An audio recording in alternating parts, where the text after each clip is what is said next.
Hey there, Gregory Carlson here for the last part of finding derivatives. Let's find the derivative of this function using the definition. And I gotta warn you, this is a real calculus problem here because this is quite tricky. And there's a few tricks to it that I'm gonna show you and just walk through it. So as a reminder, here's the definition of the limit. Don't confuse the big H with the little h. It's just h of x plus h minus h of x over little h, taking the limit as h goes to 0. So let's apply that definition. H prime of x is equal to the limit as h goes to 0 of, this is going to be 3 divided by the square root of x plus h plus 5. And the reason for that is because that's h of x plus h. You can see that I replaced my x with x plus h. So then we're going to subtract h of x, which is just 3 over the square root of x plus 5. And all that's over h. So the goal of this is going to be to try to get an h out of here so that we can cancel with the h right here. Because once we can cancel this h, we can evaluate the limit, and then we'll have our derivative. So here's my only h. So how on earth am I going to get this h outside of here? Well, first we're going to combine these two fractions like you're used to. So this is going to be equal to the limit as h approaches 0. Now I'm just, instead of writing divided by h, I hope it's okay I just write 1 over h because I'm tired of writing fractions and fractions. So, okay. I'm going to multiply this fraction by the square root of x plus 5 over the square root of x plus 5, just like we've been doing. And I'm going to multiply this fraction by this denominator, which is the square root of x plus h plus 5 over the square root of x plus h plus 5. Okie dokie. So nothing different than what we've been doing in the previous problems. So let's do the bottom first. The bottom will be all of this stuff, the square root of x plus h plus 5 times the square root of x plus 5. That's our common denominator, right? And on the top, I'm going to have 3 times the square root of x plus 5, like that, minus 3 times the square root of x plus h plus 5. There we go. Now I know what you're thinking. So again, we just combine those two fractions like we've done in previous problems. And I know what you're thinking. Gosh, Mr. Carlson, that looks terrible.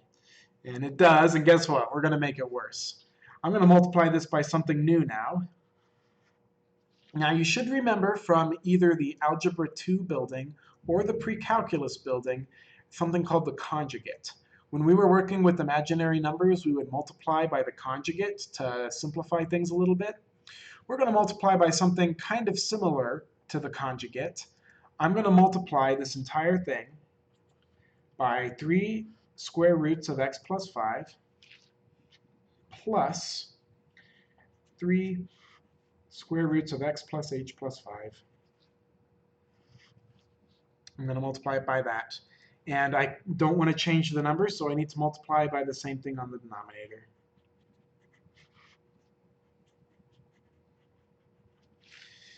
So you'll notice I basically just copy-pasted this, except I replaced the minus with a plus. The reason I do that comes from the square root. Although this looks like a nightmare, you're going to see that it simplifies very, very nicely. So what we're basically going to do now, and again, notice that this is just a fancy 1, so I'm not changing the number here. So we're going to end up foiling these.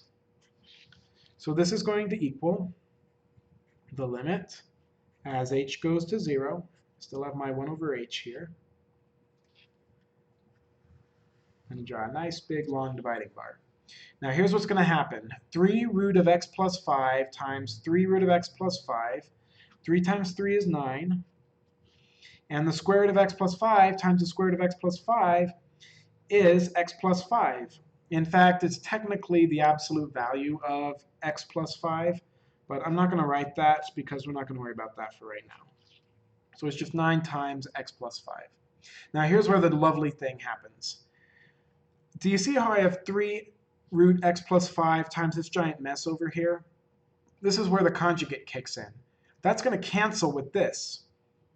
So if I have 3 root of garbage times this 3 root of this garbage, I'm going to get 9 times these multiplied roots.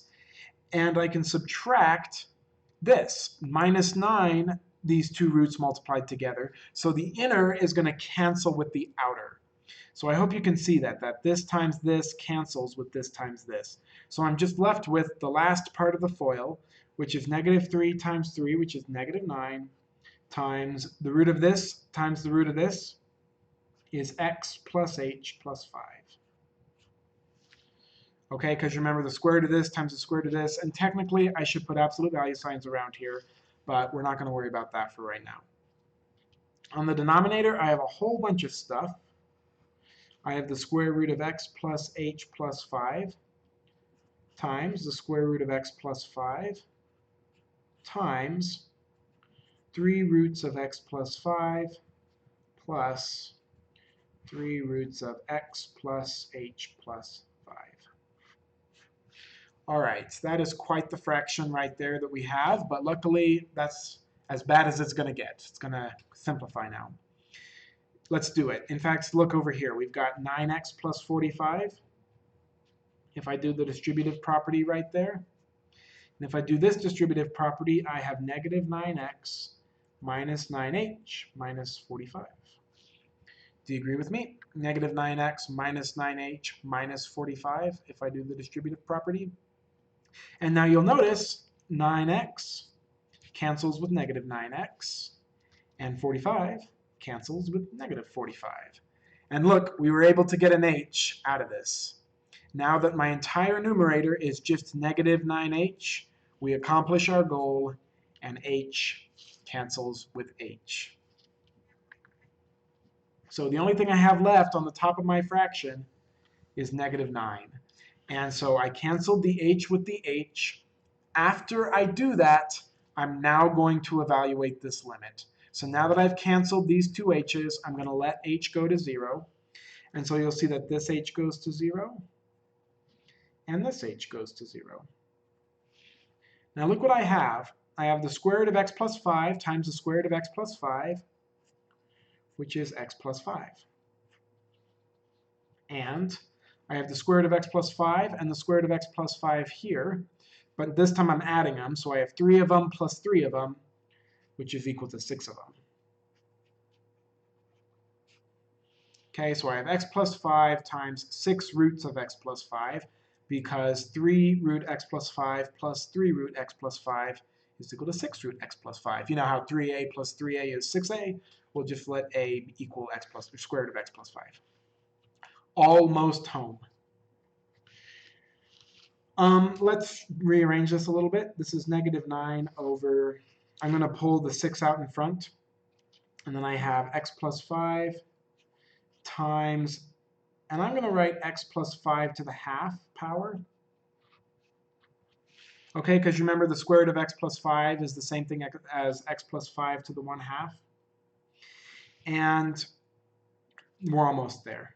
You see that negative 9 cancels with 6, and so I get negative 3 over 2. And what is x plus 5 times x plus 5 to the 1/2? Well, remember this has an exponent of 1, and since they have the same base, we can just add the exponents. So 1 plus 1/2 is 3/2.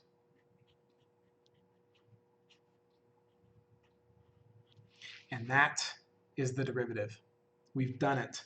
H prime of x, the derivative of this function 3 over the square root of x plus 5 is equal to negative 3 over 2 with x plus 5 to the 3/2 in the denominator. And I could have centered my 3 a little bit better, but you get the idea.